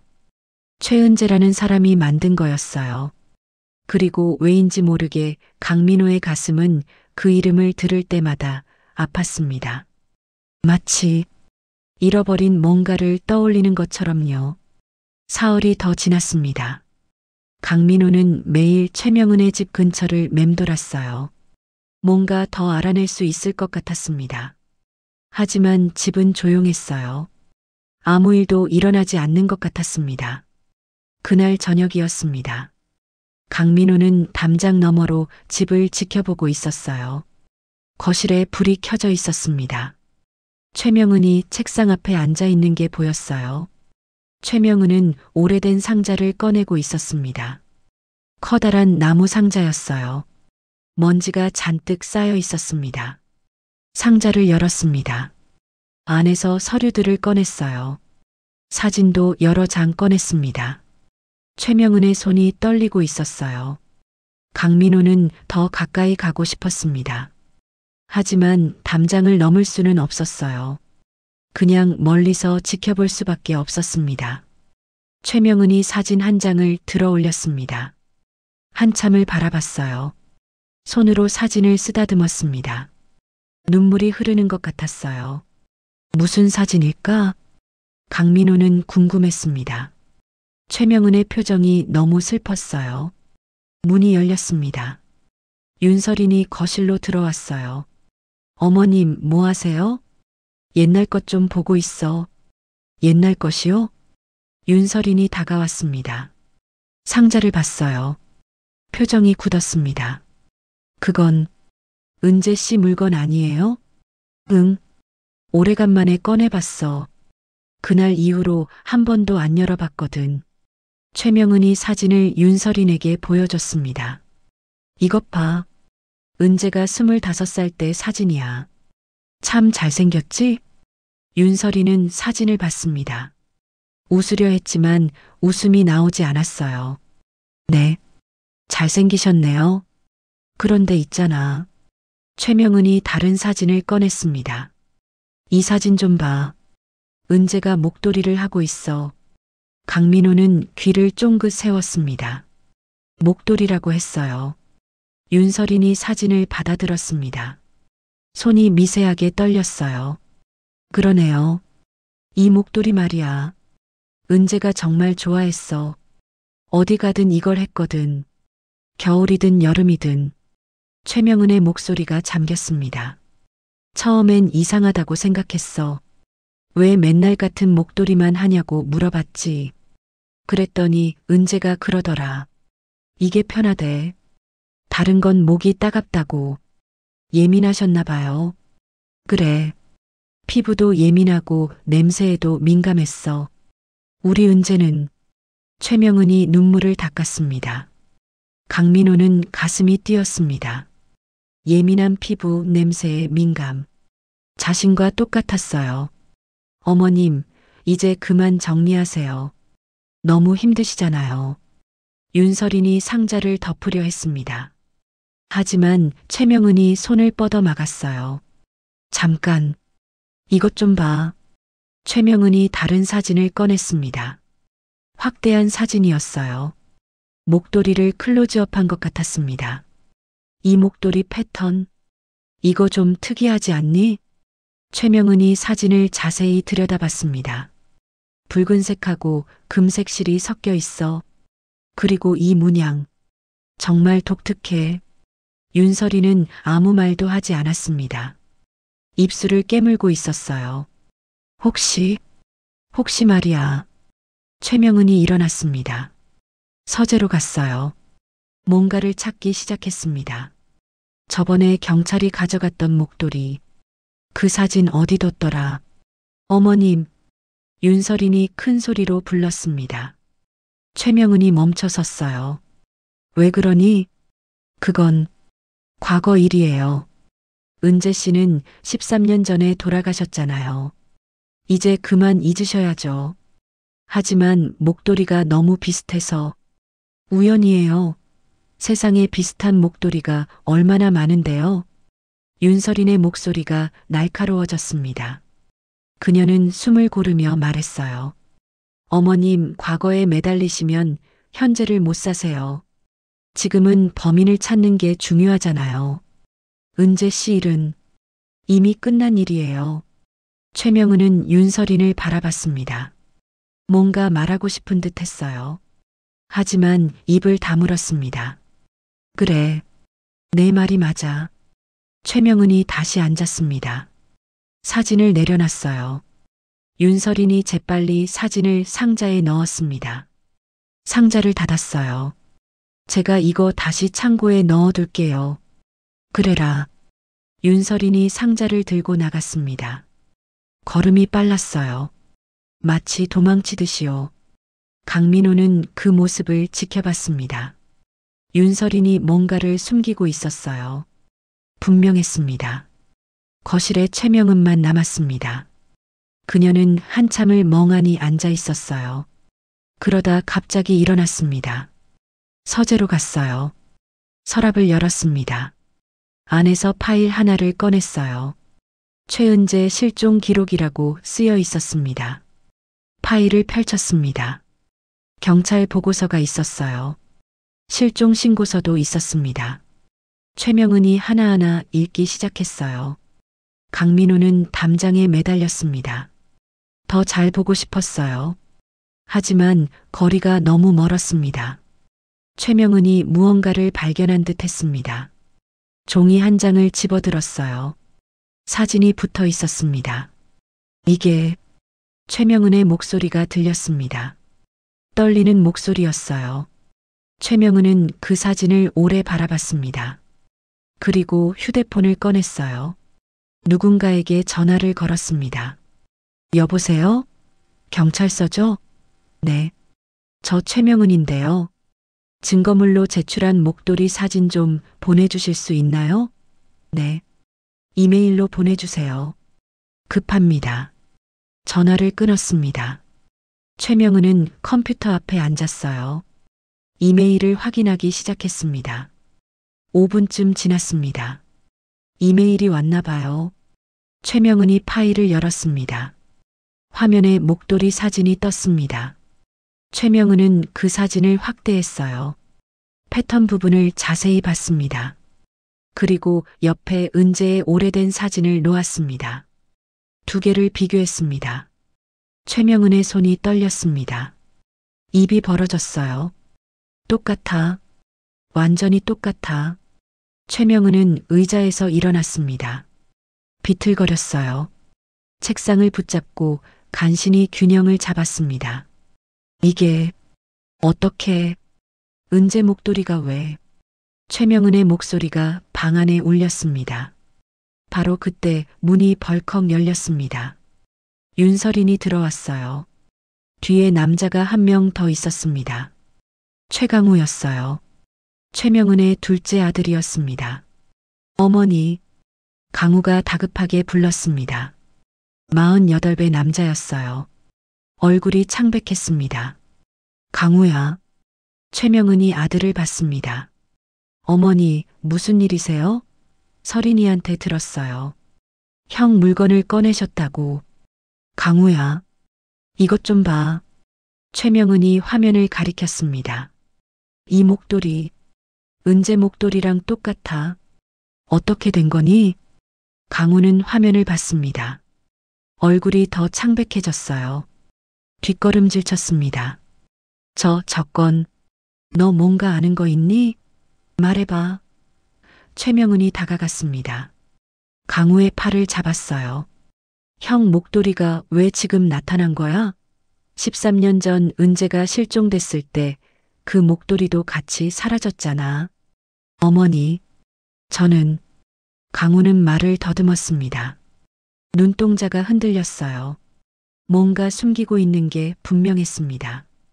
여보, 윤설인이 강우에게 다가갔습니다. 남편의 손을 잡았어요. 어머님, 남편이 뭘 알겠어요. 그때 남편도 어렸잖아요. 어렸어도 형이 실종되는 걸 봤잖아. 뭔가 알고 있을 거야. 최명은의 목소리가 높아졌습니다. 강우는 고개를 떨구었습니다. 어깨가 떨렸어요. 형을 제가 외면했어요. 뭐, 형이 도와달라고 했을 때 저는 모른 척했어요. 강우의 목소리가 잠겼습니다. 눈물이 흘러내렸어요. 형은 그때 누군가한테 쫓기고 있었어요. 무서워하고 있었어요. 근데 저는 질투가 나서 도와주지 않았어요. 강우야, 최명은이 소리쳤습니다. 형이 사라진 다음 날, 형 물건들이 없어졌어요. 목도리도요. 누가 가져간 건지 저도 몰라요. 강우는 무릎을 꿇었습니다. 바닥에 엎드렸어요. 미안해요. 어머니, 저 때문에 형을 잃었어요. 방 안이 무거운 침묵에 잠겼습니다. 강민호는 담장 너머에서 그 모든 걸 듣고 있었습니다. 가슴이 답답했어요. 최은재라는 사람이 도움을 청했지만 아무도 도와주지 않았던 거예요. 그리고 그 사람의 목도리가 13년 후에 나타나 최명은을 공격하는 도구가 됐습니다. 대체 누가 왜 그런 짓을? 최명은은 책상에 기대어 섰습니다. 다리에 힘이 풀린 것 같았어요. 은재, 우리 은재. 윤설인이 최명은을 부축했습니다. 어머님 앉으세요. 건강 상하세요. 내 아들이. 최명은이 흐느꼈습니다. 강민호는 주머니에 손을 넣었습니다. 실조각이 만져졌어요.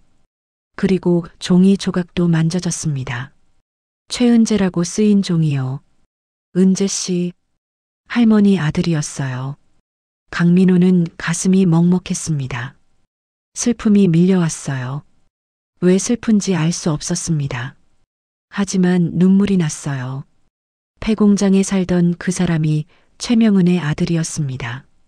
그리고 그 사람의 목도리를 윤설인이 발견해서 독을 입힌 거였어요. 설인 씨가 오래전 이 폐공장에서 목도리를 찾았을 거야. 그리고 독을 입혀서 할머니한테. 강민호는 떨었습니다. 그날 아침이 생각났어요. 만약 자신이 목도리의 이상함을 못 느꼈다면 할머니는 죽었을지도 몰랐습니다. 그리고 그 사람은 가족에게 외면당했어요. 도움을 청했지만 아무도 손을 내밀지 않았습니다. 그리고 사라졌어요. 쫓기고 있었다. 누구한테? 강민호는 윤설인을 봤습니다. 그녀는 최명은을 부축하면서도 눈빛은 차가웠어요. 계산하는 눈빛이었습니다. 혹시 저 아줌마가?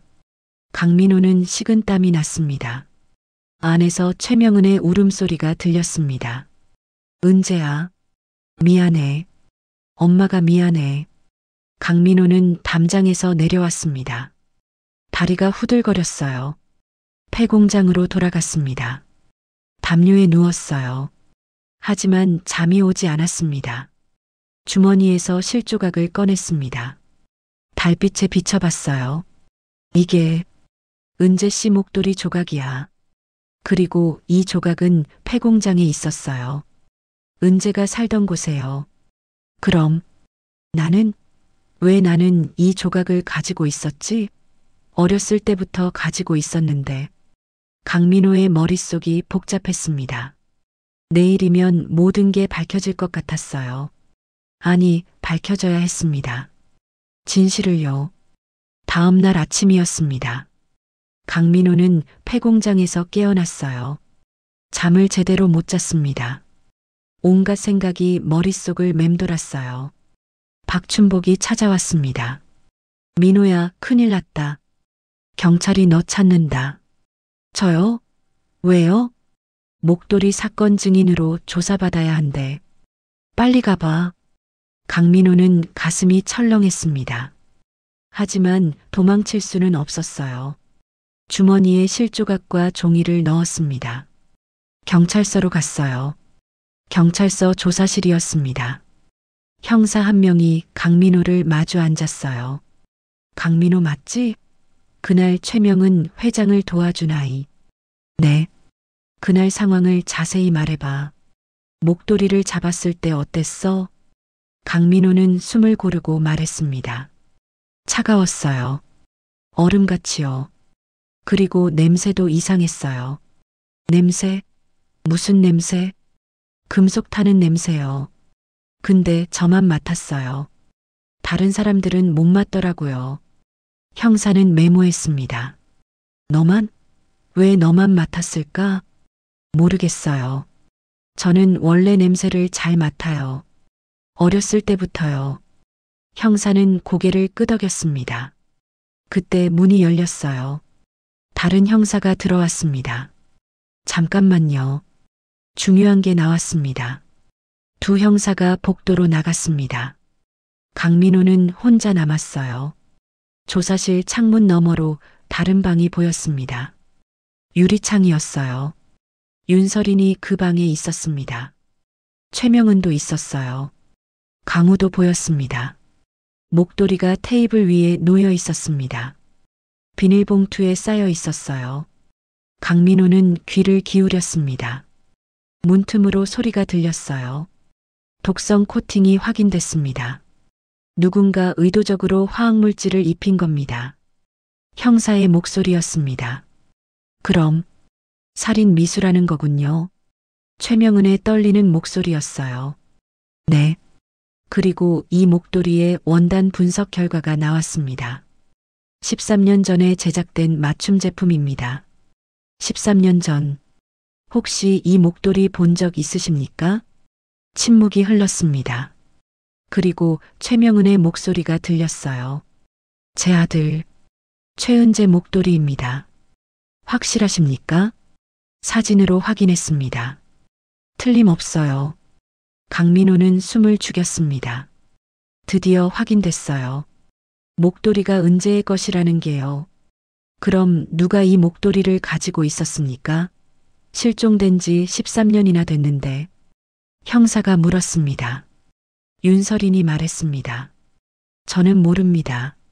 정말 몰라요. 하지만 부인, 증거가 있습니다. 형사가 노트북을 열었습니다. 영상을 재생했어요. 이건 회사 건물 CCTV입니다. 부인이 비밀방에 들어가는 모습이 찍혔습니다. 화면에 윤설인이 보였습니다. 목도리를 들고 비밀방으로 들어가는 장면이었어요. 그건 그냥 보관하려고. 이 방에서 발견된 화학물질 구매 기록도 있습니다. 부인 명의로요. 또 다른 서류가 나왔습니다. 윤설인의 얼굴이 창백해졌습니다. 아니에요. 저는 그런 짓 안 했어요. 부인, 증거가 너무 많습니다. 진실을 말씀하시는 게 좋습니다. 그런데 그때였습니다. 강우가 일어났습니다. 의자가 넘어지는 소리가 났어요. 잠깐만요. 모두의 시선이 강우에게 향했습니다. 형의 목도리. 그게 어떻게 설인이한테 간 거죠? 강우가 떨리는 목소리로 물었습니다. 형이 실종됐을 때 그 목도리도 사라졌어요. 형 물건들이 다 없어졌다고요. 대체 어떻게? 형사가 말했습니다. 그게 이상한 겁니다. 13년 만에 갑자기 나타난 거죠. 최명은이 말했습니다. 혹시 은재가 어디 두고 간 걸 누가 발견한 건 아닐까요? 어디요? 은재가 마지막으로 있던 곳. 최명은의 목소리가 잠겼습니다. 강민호는 가슴이 쿵 내려앉았습니다. 폐공장이요. 은재가 마지막으로 있던 곳은 폐공장이었어요. 그 순간 강민호는 깨달았습니다. 목도리가 폐공장에 있었던 거야. 그걸 누가 발견해서 강민호는 주머니에서 실조각을 꺼냈습니다. 손에 쥐었어요. 이 실조각도 그곳에서 나온 거예요. 잠깐. 강민호의 머리가 복잡해졌습니다. 자신은 어렸을 때부터 이 실조각을 가지고 있었어요. 기억이 희미하지만 항상 주머니에 넣고 다녔습니다. 왜 나한테 이게 있었지? 그때 조사실 문이 열렸습니다. 형사가 들어왔어요. 너 뭔가 신경 쓰이는 게 있니? 자꾸 주머니를 만지는데. 강민호는 깜짝 놀랐어요. 아니에요. 보여줘봐. 뭐가 들어있어? 이게. 강민호는 실조각을 내밀었습니다. 형사가 받아들었어요. 자세히 봤습니다. 이게 뭐야? 폐공장에서 주운 거예요. 목도리랑 같은 천이에요. 형사의 눈빛이 날카로워졌습니다. 어디서 주웠다고? 무허가 빈민가. 폐공장이요. 거기서 은재 씨가 살았었대요. 형사는 다른 방으로 달려갔습니다. 최명은에게 실조각을 보여줬어요. 최명은이 실조각을 봤습니다. 손이 떨렸어요. 이게 은재 목도리 조각이 어디서 나왔다고 했습니까? 폐공장이요. 은재가 살았던. 최명은의 목소리가 끊어졌습니다. 눈물이 흘렀어요. 내 아들이 그런 곳에서. 형사가 강민호를 데리고 그 방으로 갔습니다. 강민호는 최명은 앞에 섰어요. 너 폐공장에서 살았다고? 최명은이 물었습니다. 네. 어렸을 때부터요. 부모님은? 없어요. 기억도 안 나요. 최명은의 얼굴이 굳어졌습니다. 뭔가 떠오르는 듯 했어요. 형사가 노트북을 다시 열었습니다. 13년 전 기록을 다시 확인했습니다. 최은재 씨가 실종되기 전 마지막 목격 장소가 그 폐공장 근처였습니다. 그렇군요. 그런데 강민호, 내가 궁금한 게 있어. 형사가 강민호를 봤습니다. 넌 어떻게 그렇게 빨리 알았지? 목도리가 위험하다는 걸. 심지어 당장 빼세요라고 외쳤잖아. 강민호는 침묵했습니다. 우연히 느꼈어요. 느꼈다고? 그냥 느낌? 형사가 의심스러운 표정을 지었습니다. 솔직히 말해봐. 혹시 뭘 본 거 아니니? 강민호는 주머니 속 주먹을 쥐었습니다. 말해야 할까요? 아침에 본 것을요? 사실은요. 강민호가 입을 열었습니다. 그날 아침, 기부 행사 시작 전에 봤어요. 뭘? 윤설인이라는 여자가 목도리를 전달하는 걸 봤어요. 형사가 앞으로 몸을 숙였습니다. 자세히 말해봐. 강민호는 천천히 말했습니다. 그날 아침이었습니다. 강민호는 골목에서 구걸하고 있었어요. 기부 행사 준비로 사람들이 분주했습니다. 고급 승용차가 도착했어요. 뒷좌석에서 화려한 옷을 입은 여자가 내렸습니다. 윤설인이었어요. 윤설인은 트렁크로 갔습니다. 열쇠를 눌러 열었어요. 안에서 쇼핑백을 꺼냈습니다. 강민호는 멀리서 지켜봤어요. 특별한 이유는 없었습니다. 그냥 고급차가 신기했을 뿐이었어요. 윤설인이 쇼핑백에서 목도리를 꺼냈습니다. 붉은색과 금색 실이 섞인 화려한 목도리였어요. 햇빛을 받아 반짝였습니다. 그런데 이상했어요. 목도리가 햇빛에 비춰질 때 묘하게 번쩍였습니다. 일반 청과는 다른 광택이었어요. 마치 기름을 바른 것처럼 미끄러워 보였습니다. 그리고 바람이 불었어요. 강민호의 코로 냄새가 들어왔습니다. 금속 냄새였어요. 쇠가 녹슬 때 나는 냄새 같았습니다. 강민호는 코를 킁킁거렸습니다. 주변 사람들은 아무도 반응하지 않았어요. 이상해. 저 목도리에서 이런 냄새가. 윤설이는 목도리를 펼쳐들었습니다. 햇빛에 비춰봤어요. 뭔가 확인하는 것 같았습니다. 그리고는 만족스러운 듯 고개를 끄덕였어요. 다른 차가 도착했습니다. 최명은이 내렸어요.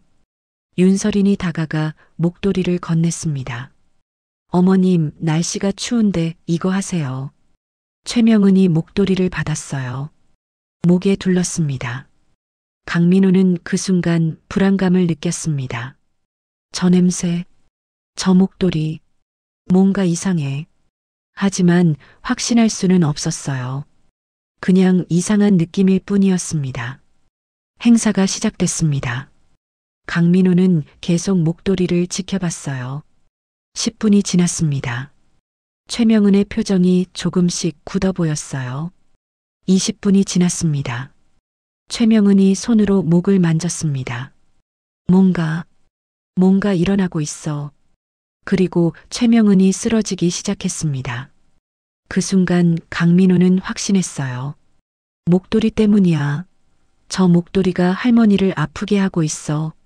그래서 소리쳤습니다. 그 목도리 당장 빼세요. 형사들이 강민호의 이야기를 들었습니다. 그래서 넌 목도리가 수상하다는 걸 사전에 알고 있었구나. 네. 냄새도 이상했고 광택도 이상했어요. 그리고 할머니가 점점 힘들어 하시는 게 보였어요. 대단한 관찰력이야. 그리고 형사가 서류를 꺼냈습니다. 최은재 씨의 의료 기록입니다. 유전적 특이 체질이 있었다고 나와 있습니다. 후각과 촉각이 극도로 예민했다고요.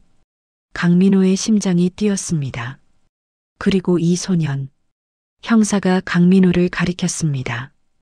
이 소년도 같은 증상을 보입니다.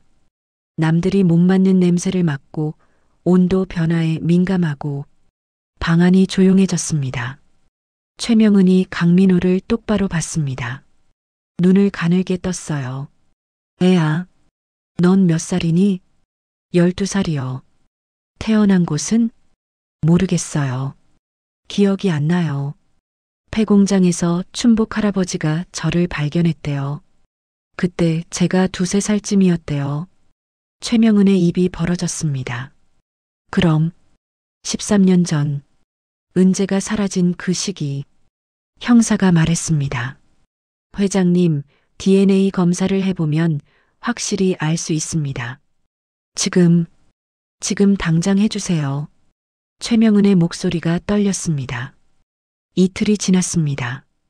강민호는 경찰서 대기실에서 밤을 보냈어요.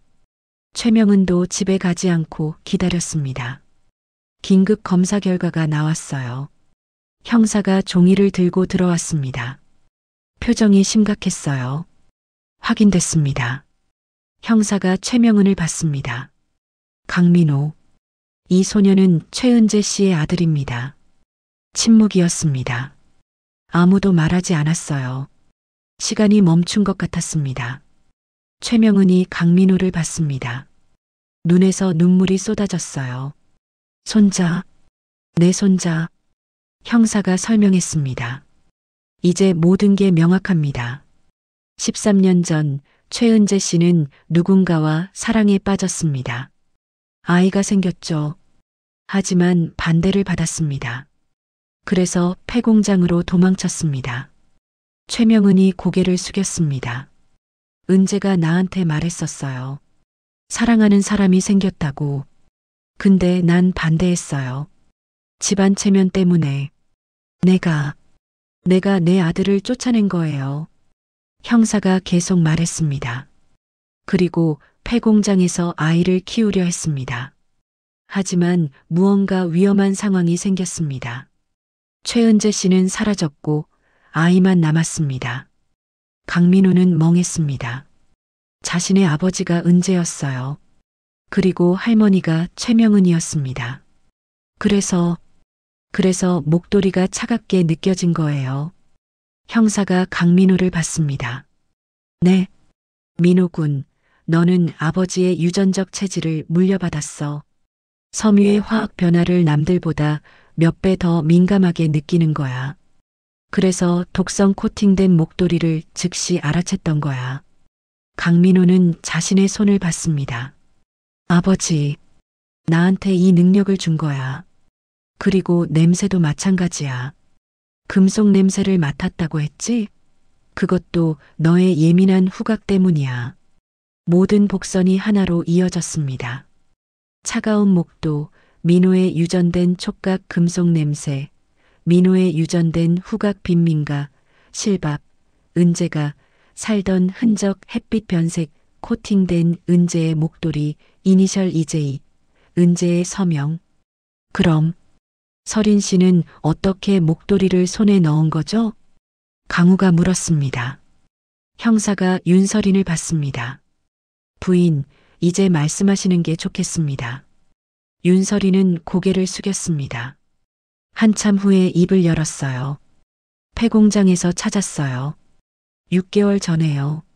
왜요? 재개발 예정지였거든요. 미리 답사를 갔다가 우연히 은재 씨 물건들을 발견했어요. 13년 동안 방치된 상자였어요. 목도리도 그 안에. 그래서 어머님을 해치려 한 겁니까? 재산, 회사, 다 제 거라고 생각했어요. 근데 어머님이 자꾸 은재 씨 얘기를 하시는 거예요. 혹시 손자라도 찾으면 모든 게 물거품이 될 것 같았어요. 윤설인의 목소리가 떨렸습니다. 그래서 은재 씨 목도리에 독을 입혀서 어머님한테. 최명은이 의자를 박차고 일어났습니다. 이 사람이. 최명은은 윤설인을 노려봤습니다. 하지만 곧 강민호에게로 시선을 돌렸어요. 천천히 다가왔습니다. 강민호 앞에 섰어요. 민호야. 최명은의 손이 강민호의 볼을 어루만졌습니다. 내 손자, 우리 은재 아들. 눈물이 쏟아졌습니다. 최명은이 강민호를 껴안았어요. 미안해. 할머니가 미안해. 내 아빠를 내가 지키지 못했어. 강민호는 처음에는 뻣뻣했습니다. 하지만 곧 힘이 풀렸어요. 무너졌습니다.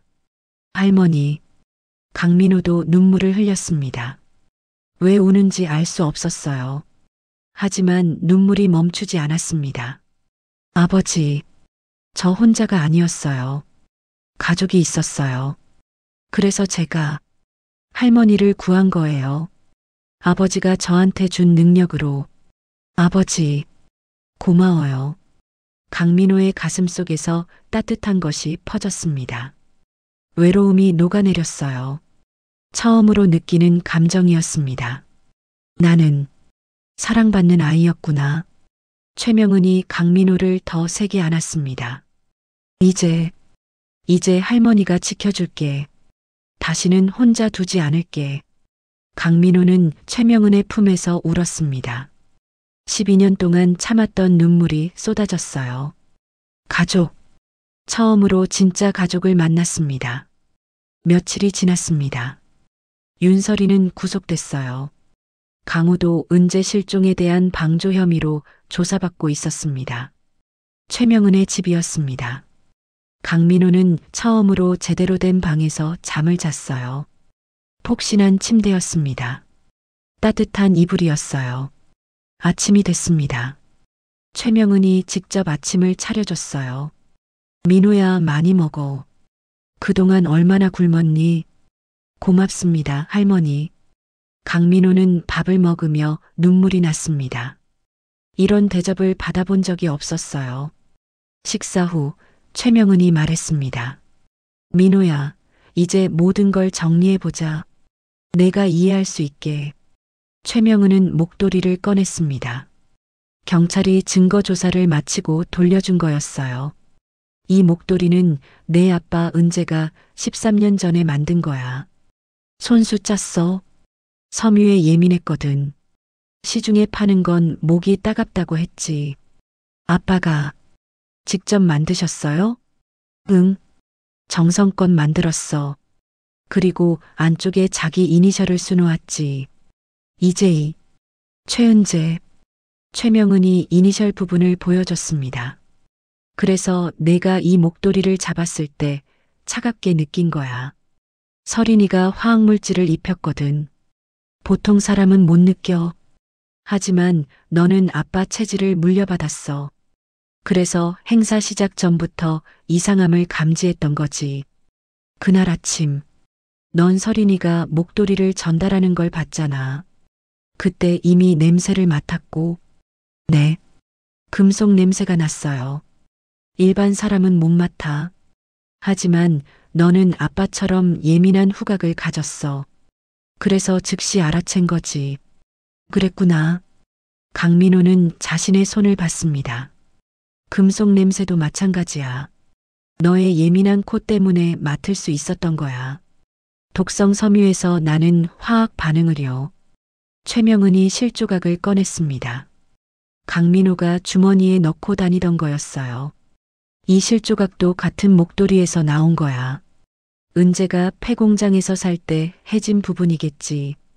하지만 이 실조각은 깨끗해. 아무것도 발라지지 않았어.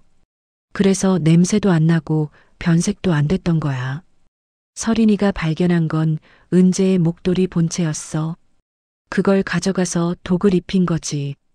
그래서 내가 실조각을 보고 같은 천인데 왜 목도리만 이상하지? 라고 생각했던 거야. 넌 아빠가 남긴 깨끗한 조각을 평생 품고 살았던 거야. 강민호는 실조각을 만졌습니다. 따뜻했어요. 햇빛에 변색된 것도 서린이 코팅 때문이야. 원래 목도리는 변색되지 않았어.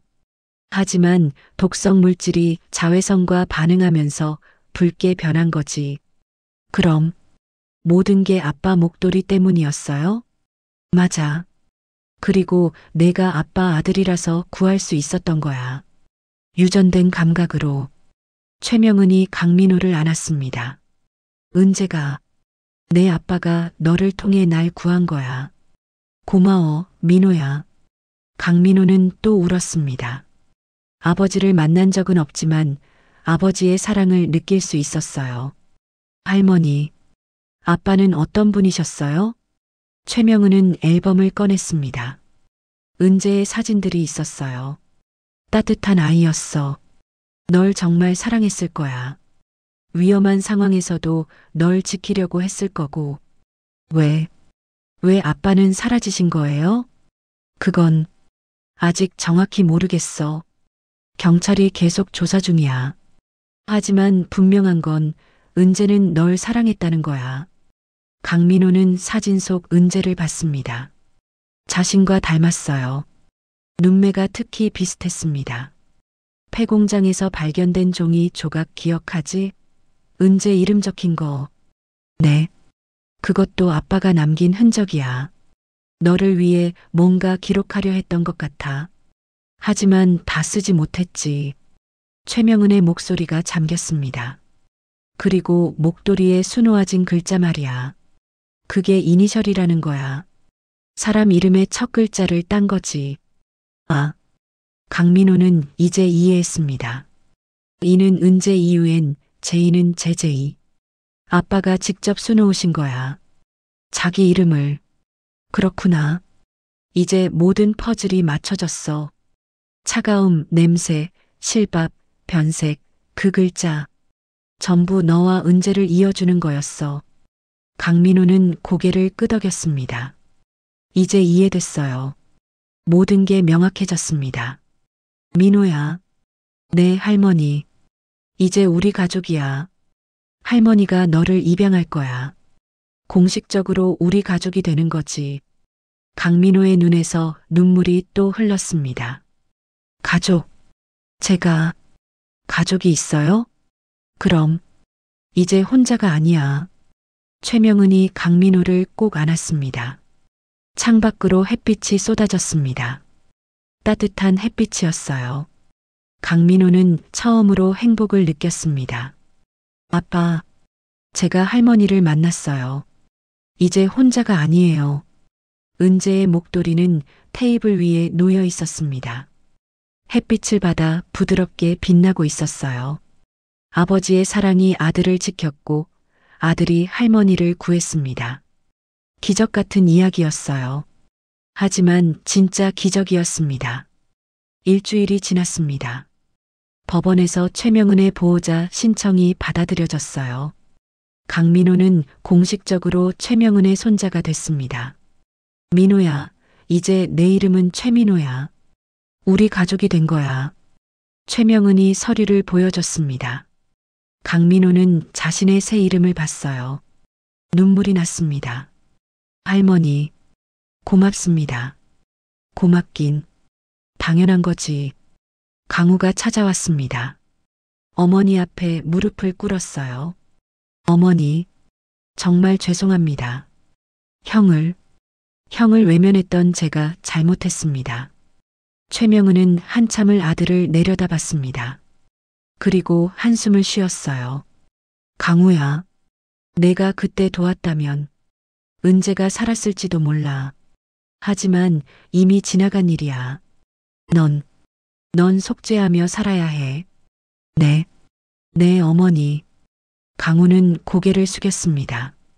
평생 그 죄책감을 안고 살아야 했어요. 윤설이는 15년 형을 선고받았습니다. 강민호는 법정에서 그녀를 봤어요. 설이는 더 이상 화려하지 않았습니다. 초라한 모습이었어요. 미안해. 민호야. 설인이 작게 말했습니다. 하지만 강민호는 아무 말도 하지 않았어요. 용서할 수 없었습니다. 최명은은 강민호에게 새 방을 마련해 줬습니다. 책상, 책장, 따뜻한 침대가 있었어요. 창문으로 햇빛이 쏟아졌습니다. 민호야, 이제 공부도 해야지. 학교도 보낼 거야. 학교요? 그럼. 넌 똑똑한 아이야. 공부하면 잘할 거야. 강민호는 상상도 못했어요. 자신이 학교에 간다는 걸요. 어느 날 최명은이 커다란 상자를 가져왔습니다. 민호야, 이것 좀 봐. 상자 안에는 은재의 유품들이 있었어요. 낡은 옷, 공책, 사진들이었습니다. 강민호는 하나하나 만져봤습니다. 아버지의 체온이 느껴지는 것 같았어요. 이건 은재가 쓰던 일기야. 최명은이 공책을 건넸습니다. 강민호는 펼쳤어요. 아버지의 글씨가 보였습니다. 오늘 아들이 태어났다. 정말 작고 예쁜 아이다. 꼭 지켜주고 싶다. 이 아이만은 행복하게 살았으면. 글씨가 흔들려 있었습니다. 아버지가 울면서 썼나 봐요. 강민호는 공책을 가슴에 안았습니다. 아빠, 저 지금 행복해요. 폐공장에 들렀습니다. 박춘복이 반갑게 맞아줬어요. 민호야, 소식 들었다. 재벌 할머니 손자였구나. 할아버지, 그동안 고마웠어요. 고맙긴. 내가 잘 돼서 내가 더 기뻐. 이제 좋은 데 가는구나. 박춘복은 강민호의 머리를 쓰다듬었습니다. 빈민가 주민들도 모였습니다. 모두 축하해줬어요. 민호야, 부자 되면 우리 잊지 마. 밥 한 끼 사줘야 해. 사람들이 웃으며 말했습니다. 강민호도 웃었어요. 처음으로 마음 편히 웃었습니다. 그날 밤 강민호는 새 방 창문을 열었습니다. 밤하늘에 별이 빛나고 있었어요. 아빠, 강민호는 별을 보며 속삭였습니다. 저 이제 괜찮아요. 할머니도 만났고 집도 생겼어요. 학교도 갈 거예요. 바람이 불었습니다. 따뜻한 바람이었어요. 아빠가 저를 지켜준 거죠? 그 능력으로요. 고마워요, 아빠. 강민호는 눈을 감았습니다. 아버지가 옆에 있는 것 같았어요. 사랑해요, 아빠. 할머니도 사랑해요. 이제 저 혼자가 아니에요. 별이 더 밝게 빛났습니다. 강민호는 미소 지었습니다. 가족이 생겼어요. 진짜 가족이요. 석 달이 지났습니다. 계절이 바뀌었어요. 봄이 왔습니다. 최명은은 약속을 지켰습니다. 은재 희망재단을 설립했어요. 빈민가 아이들을 돕는 재단이었습니다. 재단 개관식 날이었습니다. 많은 사람이 모였어요. 기자들도 왔습니다. 최명은이 단상에 섰습니다. 강민호가 옆에 있었어요. 안녕하십니까? 은재 희망재단을 시작하게 됐습니다. 최명은의 목소리는 떨렸지만 단단했습니다. 제 아들 최은재를 기리며 만든 재단입니다. 은재는 어려운 환경에서 힘들어하는 사람들을 사랑했습니다. 그 뜻을 이어가고자 합니다. 박수가 터졌습니다. 특히 무허가 빈민가 재개발을 새롭게 추진합니다. 철거가 아닌 재건입니다. 그곳에 사는 분들께 제대로 된 집과 일자리를 드릴 겁니다. 강민호는 할머니를 봤습니다. 자랑스러웠어요. 그리고 이 재단의 첫 번째 장학생을 소개합니다. 제 손자 최민호입니다. 강민호가 앞으로 나왔습니다. 떨렸지만 용기를 냈어요. 안녕하세요. 저는 최민호입니다. 목소리가 작았습니다. 하지만 분명했어요. 저는 빈민가에서 자랐습니다. 혼자였어요. 무서웠고 외로웠습니다. 사람들이 조용히 들었습니다. 하지만 할머니를 만났습니다. 가족을 찾았어요. 이제 저는 혼자가 아닙니다. 강민호의 눈에서 눈물이 났습니다. 저처럼 외로운 아이들이 많아요. 이 재단이 그 아이들에게 희망이 됐으면 좋겠습니다. 박수가 쏟아졌습니다. 강민호는 고개를 숙여 인사했어요. 행사가 끝났습니다. 강민호는 재단 건물을 둘러봤어요. 깨끗하고 따뜻한 공간이었습니다. 빈민가 아이들이 공부할 수 있는 곳이었어요. 민호야, 이리 와봐. 최명은이 한 방을 열었습니다. 작은 전시실이었어요. 중앙에 유리 케이스가 있었습니다. 그 안에 목도리가 놓여 있었어요. 은재의 목도리였습니다. 아빠 목도리. 응. 여기 보관하기로 했어. 가족의 기억이라는 이름으로. 케이스 밑에 명패가 있었습니다. 이 목도리는 최은재가 만든 것입니다. 그의 아들 최민호가 이것으로 할머니를 구했습니다. 사랑은 시간을 넘어 이어집니다. 강민호는 목도리를 받습니다. 이제 독성은 모두 제거됐어요. 원래의 아름다운 모습으로 돌아왔습니다. 붉은색과 금색 실이 햇빛에 빛났어요. 민호야, 내 할머니, 너 덕분에 내가 살았어. 은재 덕분에 내가 날 구할 수 있었고, 최명은이 강민호를 안았습니다. 우리 가족은 서로를 지켜주는 거야. 그게 가족이야. 내 할머니, 앞으로 넌 많은 걸 배울 거야. 공부도 하고 세상도 배우고. 하지만 잊지 마. 내가 어디서 왔는지, 누가 널 사랑했는지. 잊지 않을게요. 강민호는 약속했습니다. 몇 주 후 빈민가 재개발이 시작됐습니다. 폐공장은 철거되지 않았어요.